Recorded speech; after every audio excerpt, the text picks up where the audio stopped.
قال الله تبارك وتعالى في القرآن المجيد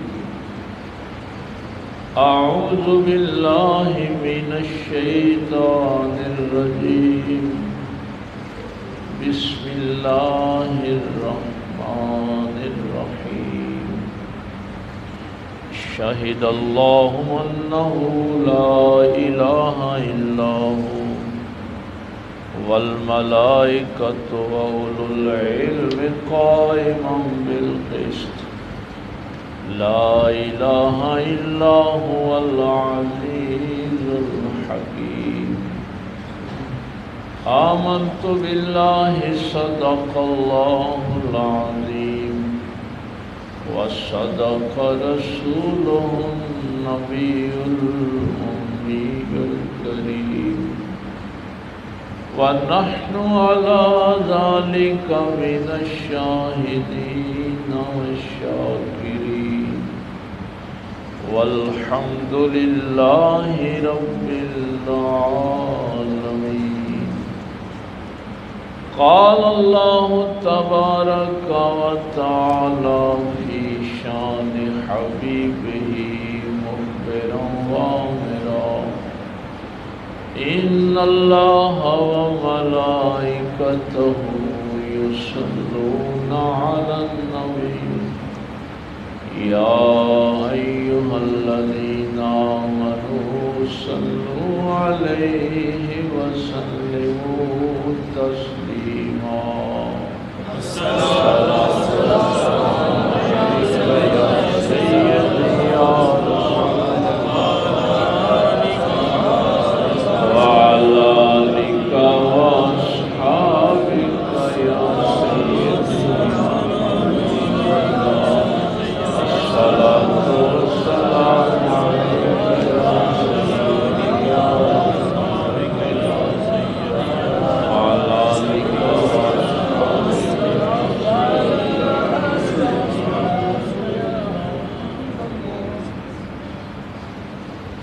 اللہ رب العزت کی حمد و ثنا کے بعد اور پاک پیغمبر صلی اللہ علیہ وآلہ وسلم پہ ہدیہ درود و سلام پیش کرنے کے بعد نہایت واجب الاحترام معزز سامعین، بزرگوں، دوستوں، عزیز بھائیوں،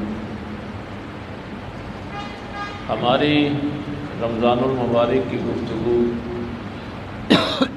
تقویٰ اور اس کی تقوی کے بعد حاصل ہونے والی نشانیاں، تو آج ہم نے اس سے اگلی آیت جو ہے اس کا انتخاب کیا ہے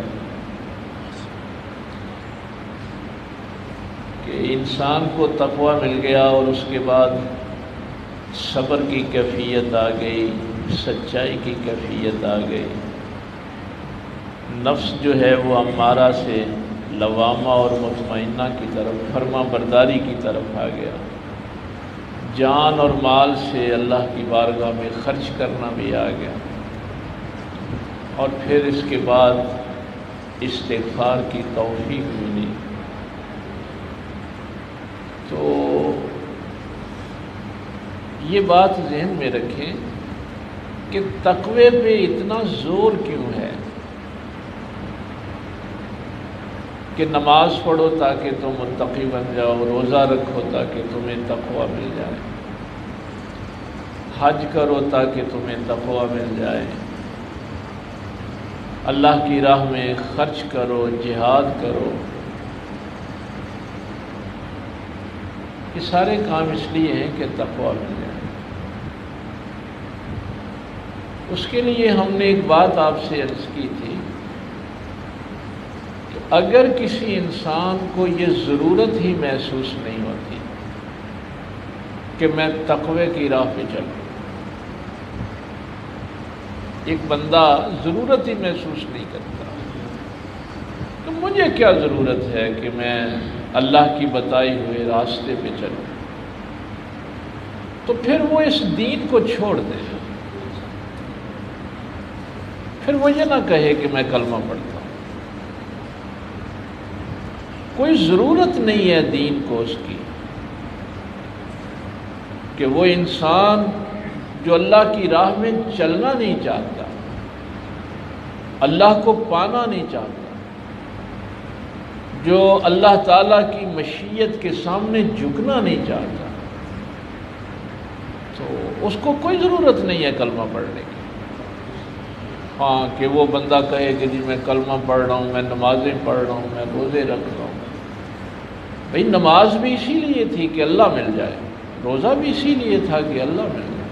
تو اگر میری زندگی میں اللہ ہی نہیں ہے تو پھر کوئی ضرورت نہیں ہے، یعنی اس بندے کو اصل میں دین کی ضرورت نہیں ہے۔ اگر اس کو دین کی ضرورت ہوتی تو وہ تقوی کی راہ اختیار کرتا۔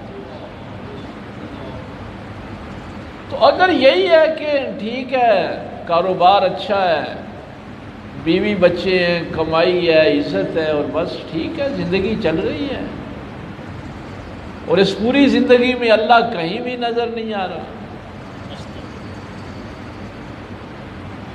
تو یہ تو وہی بندہ کام کرتا ہے نا جس چیز کی وہ ضرورت محسوس کرتا ہے، پھر اس راستے پہ چلنے کی کوشش کرتا ہے۔ تو جب بندے کو اللہ کی ضرورت ہی نہیں ہے تو کوئی ضرورت نہیں، اسی لیے تو ہمیں پھر نہ نمازیں فائدہ دیتی ہیں نہ روزے فائدہ دیتی ہیں۔ اب یہ کتنی بڑھیا بات تھی جو ہم کہ انسان کے اندر صبر والی اعلیٰ کیفیت آ جائے، سچائی والی کیفیت آ جائے، اس کا نفس فرما بردار ہو جائے، وہ اللہ کی راہ میں خرچ کرنے والا، جان بھی اور مال بھی۔ شاہد اللہ، اللہ گواہی دیتا ہے، یہ اگلی آیت ہے، انہو لا الہ الا ہو، اللہ گواہی دیتا ہے کہ اللہ کے سوا کوئی معبود نہیں۔ ذرا اندازہ کریں، یہ وہ جو قرآن کریم کی آیت میں کبھی پڑھتا ہوں نا، الیہ یصعد الکلم الطیب والعمل الصالح یرفع،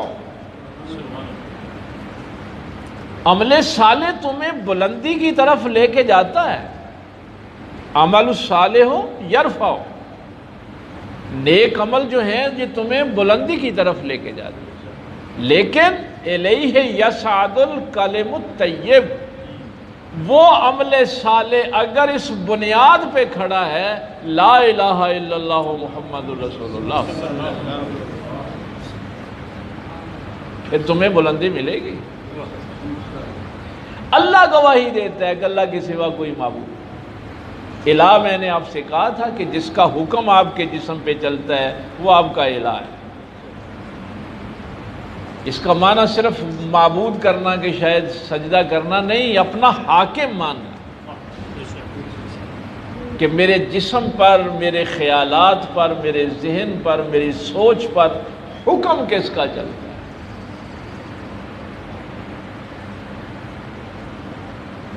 والملائکہ، فرشتے گواہی دیتے ہیں کہ اللہ کے سوا کوئی معبود، کوئی حاکم۔ وَأُولُو الْعِلْمِ قَائِمًا بِالْقِسْطِ، چاہیے تو یہ تھا کہ اللہ فرماتا کہ علم والے بھی گواہی دیتے، نہیں، وَأُولُو الْعِلْمِ قَائِمًا بِالْقِسْطِ، وہ علم والے جو عدل پہ کھڑے ہوتے،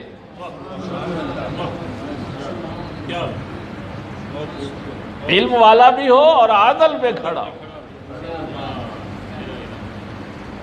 علم والا اگر ظلم پہ کھڑا ہے اس کی گواہی بھی قابل قبول نہیں۔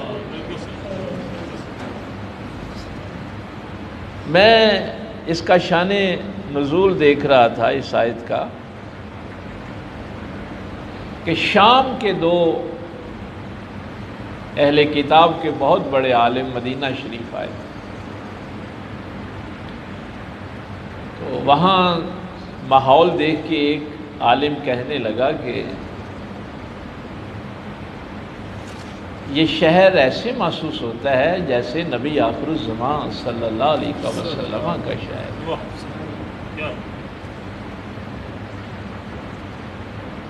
دوسرے نے کہا کہ ہاں نشانیاں تو ساری اسی شہر کی ہیں جو ہماری کتابوں میں لکھی ہیں۔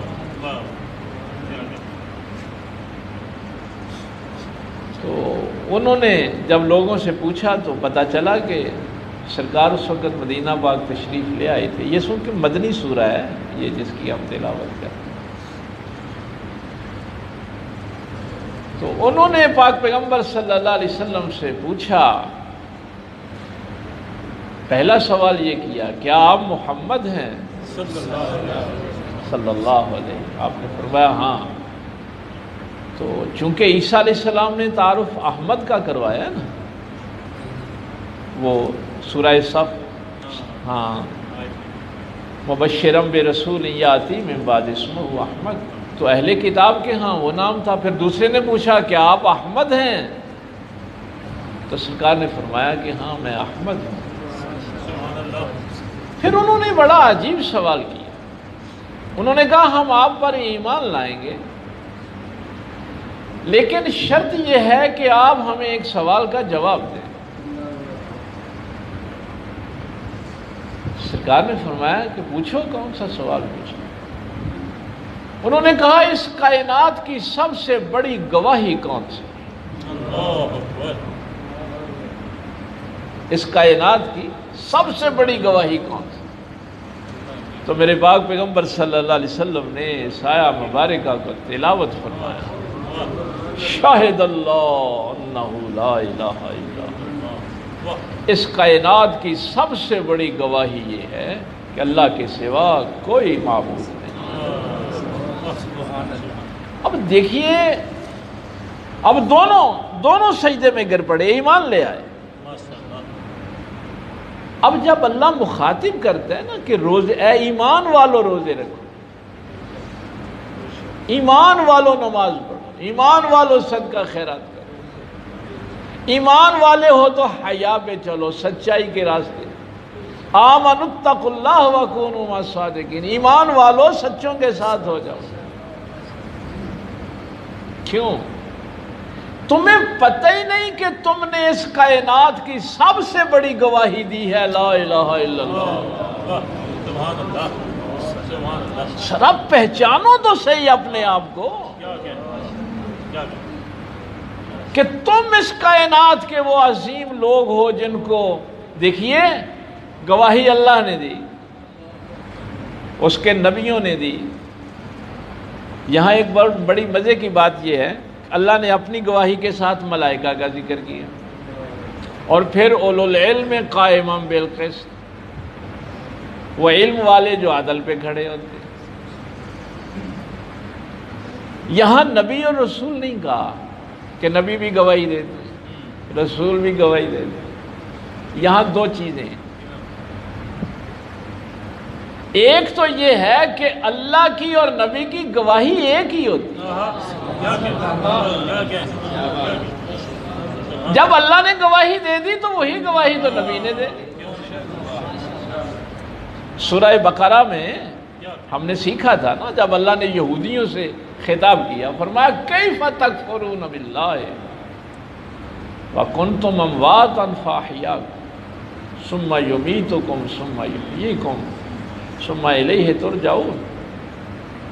کیف تکفرون باللہ، وہ کیسے اللہ کا انکار کر سکتے؟ وَكُنْتُمْ أَمْوَاتًا فَأَحْيَاكُمْ، کہ پہلے تم مردہ تھے، اللہ نے تمہیں زندہ کیا۔ یہ زندگی جو ہم گزار رہے ہیں اس سے پہلے مردہ تھے، اللہ نے ہمیں زندگی عطا کی۔ ثُمَّ يُمِيتُكُمْ، پھر وہ تمہیں مارے گا۔ ثُمَّ يُحْيِيكُمْ، پھر تمہیں زندہ کرے گا۔ یہ موضوع لمبا ہو جائے گا، بس اشارہ سمجھیں، یعنی ہم مر گئے اس دنیا میں، قبر میں زندہ کیا حساب لینے کے لیے، اس کے بعد پھر نہیں کہا کہ ہم ماریں گے۔ ثم الیہ ترجعون، اور پھر تمہیں میدان محشر کی طرف لے جائیں گے۔ یہاں سوال کیا کیا؟ کیف تکفرون باللہ، وہ کیسے اللہ کا انکار کر سکتے ہیں؟ کیسے کفر کر سکتے ہیں؟ تو سوال یہ پیدا ہوا کہ مولا کریم یہ یہودی جو ہیں یہ تیرا تو انکار ہی نہیں کرتے،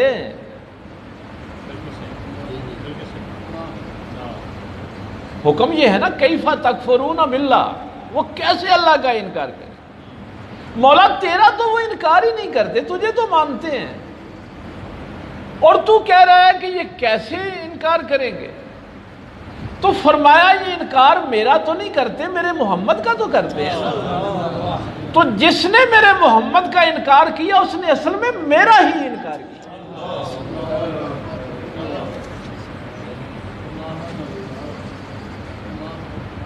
تو اللہ کا نبی کا انکار ہی اصل میں اللہ کا انکار ہے، اور نبی کی شہادت اور اللہ کی شہادت ایک ہے۔ اور پھر وہ اولو العلم قائما بالقسط میں بھی انبیاء شامل ہیں نا، وہی تو علم والے ہیں جو اصل میں عدل پہ کھڑے ہیں۔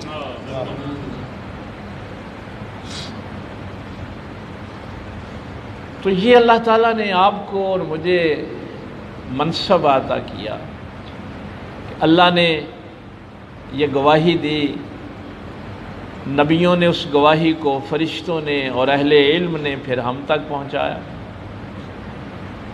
یہ ایک ترتیب ہے۔ توحید میں ایک دفعہ بحث ہو رہی تھی، یہ شاید پہلے کبھی میں نے آپ سے نہیں، آج اچانک میرے ذہن میں وہ پرانی بات آ گئی۔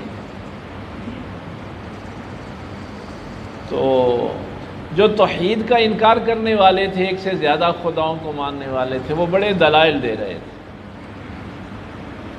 تو صلی اللہ کے ولی نے ایک بات پوچھی، اس نے کہا آسمان اللہ فرماتا ہے کہ میں نے بنائے، یہ زمین میں نے بنائی ہے، چاند سورج ستارے اللہ نے بنائے، اللہ کے علاوہ بھی کوئی دعویٰ کرتا ہے کہ میں نے بنائے؟ کوئی گزرا ہے آج تک؟ فرعون نے یہ تو کہا کہ انا ربکم الاعلی، میں بڑا رب ہوں، لیکن یہ دعویٰ نہیں کیا کہ آسمان میں نے بنائے۔ تو جب اس کائنات کو بنانے والا دعوے دار ہی ایک ہے،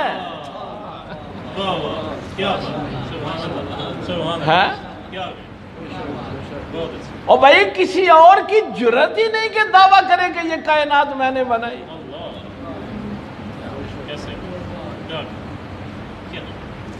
کسی اور کا دعویٰ نہیں، اس لیے آپ اس گواہی پہ کھڑے ہیں۔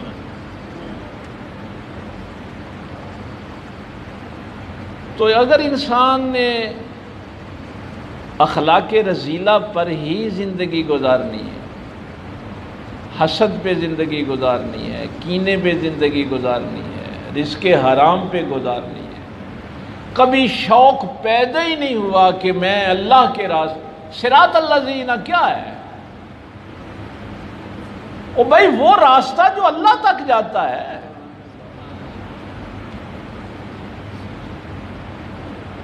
اگر انسان کے دل میں کبھی یہ شوق پیدا ہی نہیں ہوا کہ میرا نفس پاکیزہ ہو جائے، یہ شوق پیدا ہی نہیں ہوا کہ میرے اندر تقوی پیدا ہو جائے، مجھے اللہ مل جائے، تو پھر اس کی نمازیں بھی رائے گاں چلی جائے، اس کے روزے رائے گاں چلے جائے۔ پہلے یہ ضرورت انسان محسوس کرے، یہ طلب محسوس کرے، اور پھر اس پہ یقین ہو۔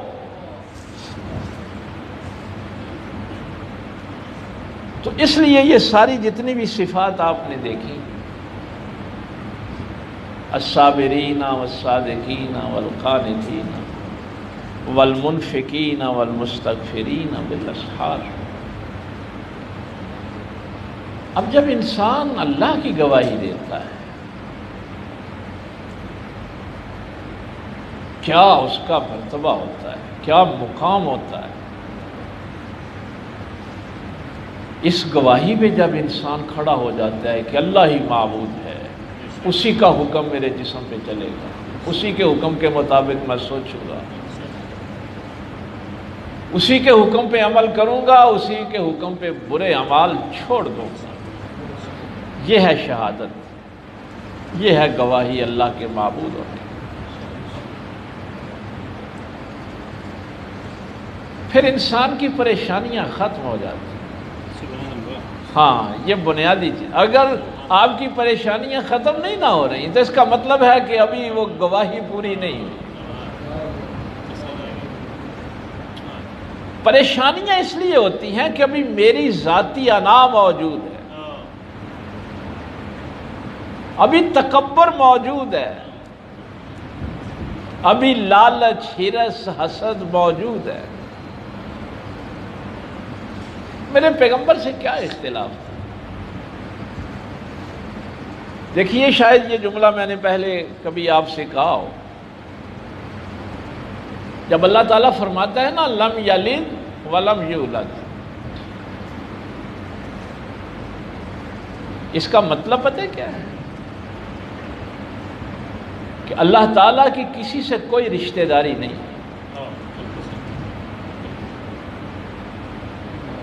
کوئی رشتہ داری نہیں اللہ کی کسی سے۔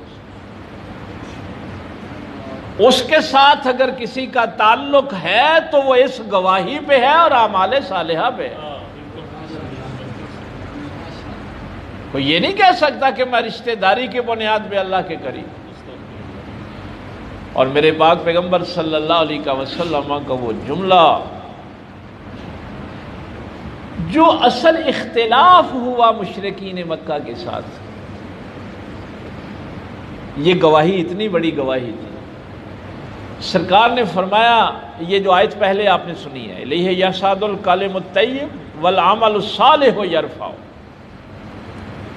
اب کوئی نفس بلندی کی طرف جائے گا تو اعمال صالحہ کی بنیاد پہ جائے گا اور کلمہ طیبہ کی بنیاد پہ جائے گا۔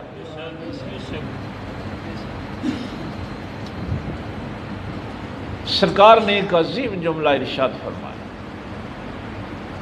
سرکار نے فرمایا اگر کسی کا عمل اس کو پیچھے کر دے تو اس کا نسب اس کو آگے نہیں کر سکتا۔ کسی کا عمل اگر کسی کو پیچھے کر دے اس کا نسب اس کو آگے نہیں کر سکتا۔ اب یہ تھی وہ بات جو مکہ والوں کی سمجھ میں نہیں آتی تھی۔ وہ کہتے تھے ہم اولاد ابراہیم ہیں، اولاد اسماعیل ہیں۔ اب پیغمبر فرما رہے تھے کہ نہیں، جب تمہارے اعمال تمہیں پیچھے کر رہے ہیں تو اب آگے بلال رہے گا، سرداران قریش نہیں رہے گا۔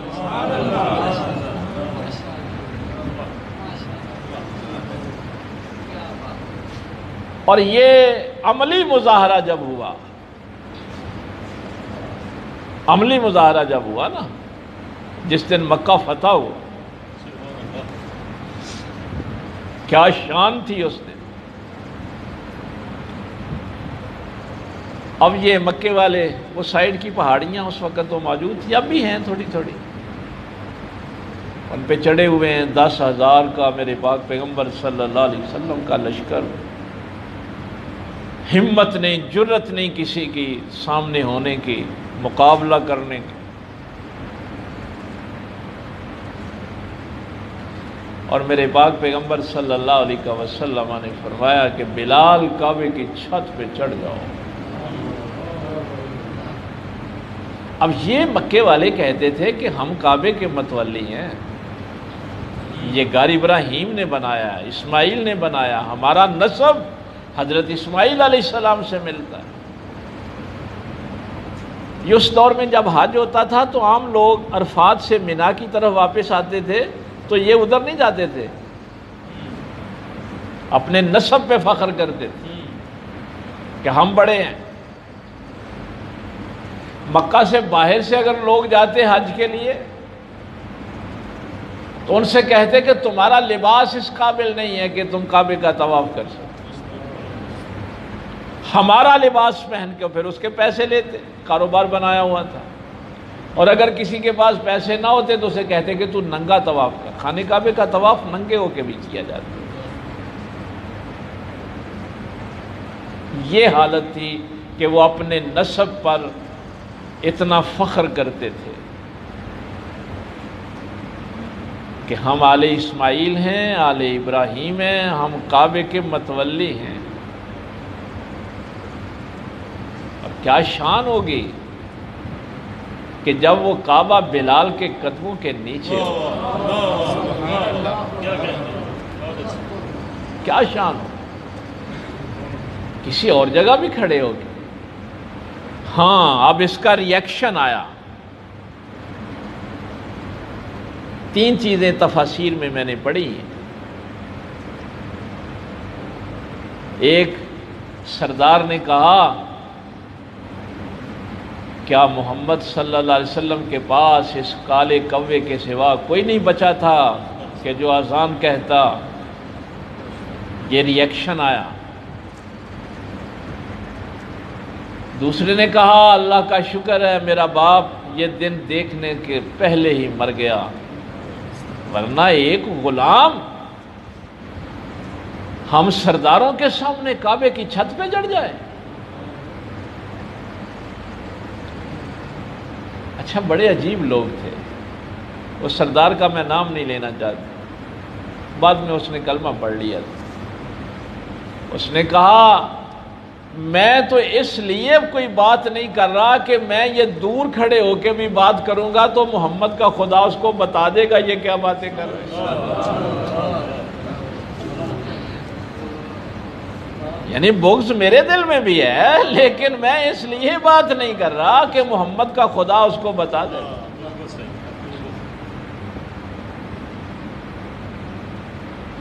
تو یہ تھی وہ کیفیت کہ جو لوگ اللہ کے معبود ہونے کی گواہی دیتے ہیں اور پھر اس پہ یقین رکھتے ہیں کہ اللہ ہی معبود ہے۔ اب یہاں پہ سورہ حجرات کی اس آیت کا ایک سبب نزول یہ بھی بیان کیا گیا، یا ایھا الذین آمنوا لا یسخر قوم من قوم عسى ان یکونوا خیرا منهم۔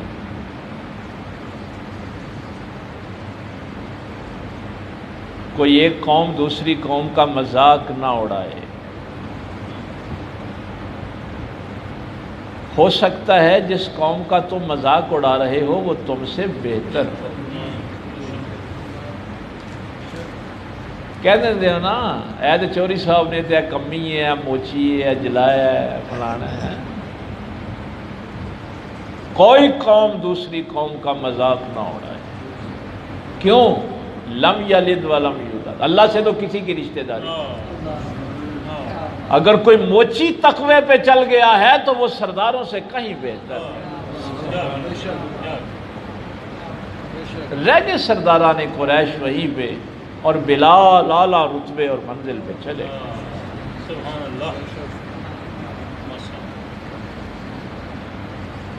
اللہ کی تو کسی سے کوئی رشتہ داری نہیں۔ جو اس کے معبود ہونے کی گواہی دے گا اور پھر اس کلمے پہ کھڑے ہو کے یقین کے ساتھ ضرورت محسوس کرے گا کہ مجھے تقوی کی راہ پہ چلنا چاہیے اور اپنے نفس کو پاکیزہ کرنا چاہیے،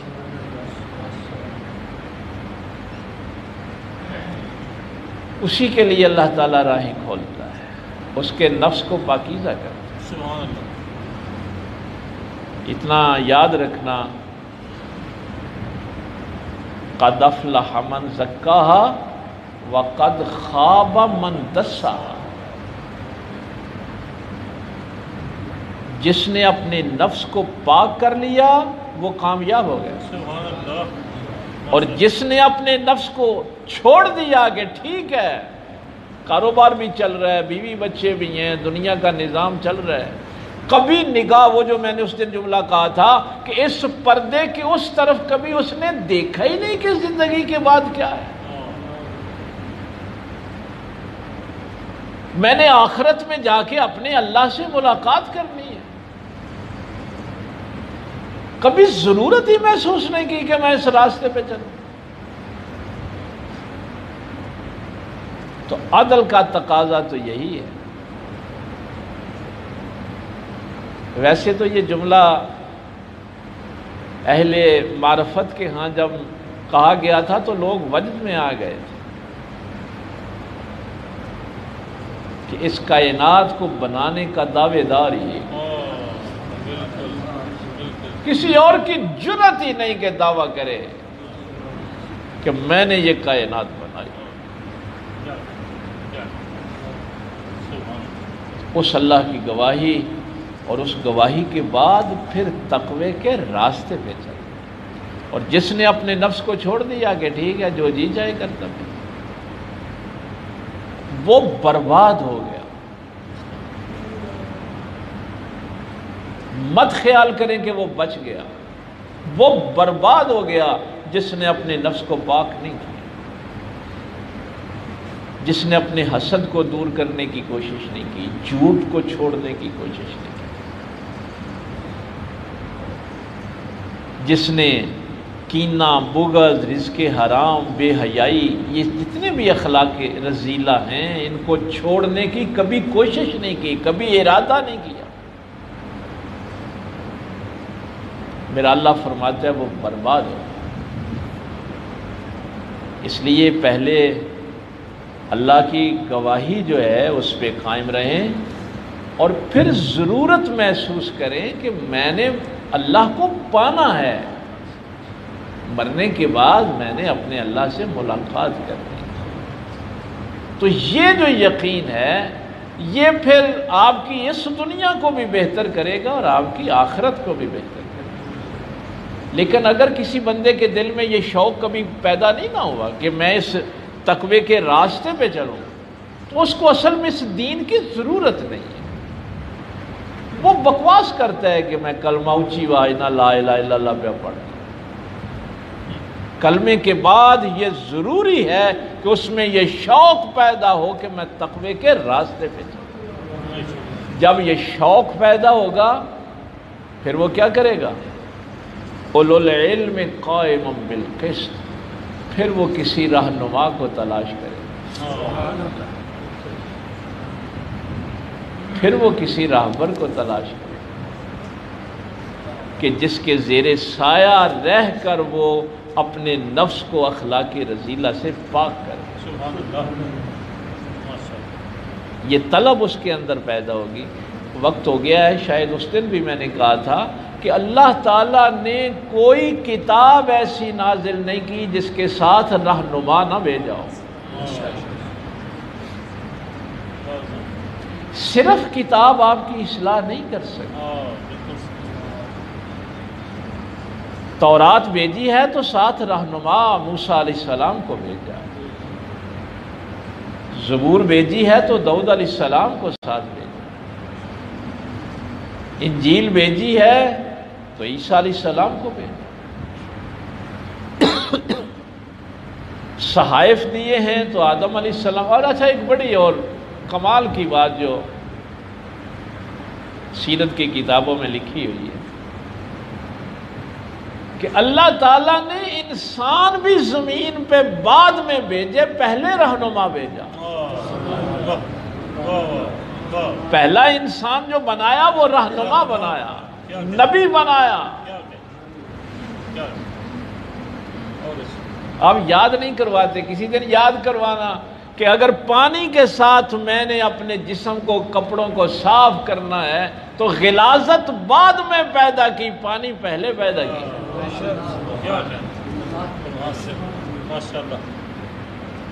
اس ساری کائنات کو اگر پاک کرنے والی ہستی میرے اور تمہارے آقا و مولا، جو قرآن کہتا ہے وَيُزَكِّيكُمْ، یہ رسول تمہیں پاک کرنے کے لیے آئے ہیں، تو سب سے پہلے اللہ نے اپنے محبوب کو پیدا کیا، پھر ہم گناہ گاروں کو پیدا کیا۔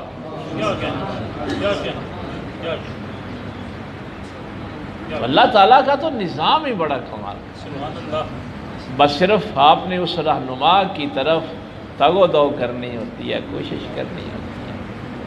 تو زندگی میں گزار تو سارے ہی رہے ہیں، لیکن ارادے کے ساتھ تقوی جو ہے یہ ارادہ کریں، سوچیں، اس پہ یقین کریں کہ میں نے اللہ کی راہ میں تقوی اختیار کرنا ہے، یہ میری ضرورت ہے۔ اور پھر جو نفس کی پاکیزگی ہے اس کے بعد انسان کو کامیابی ملے۔ اللہ تعالیٰ عمل کی توفیق دے۔ آخر دعوانا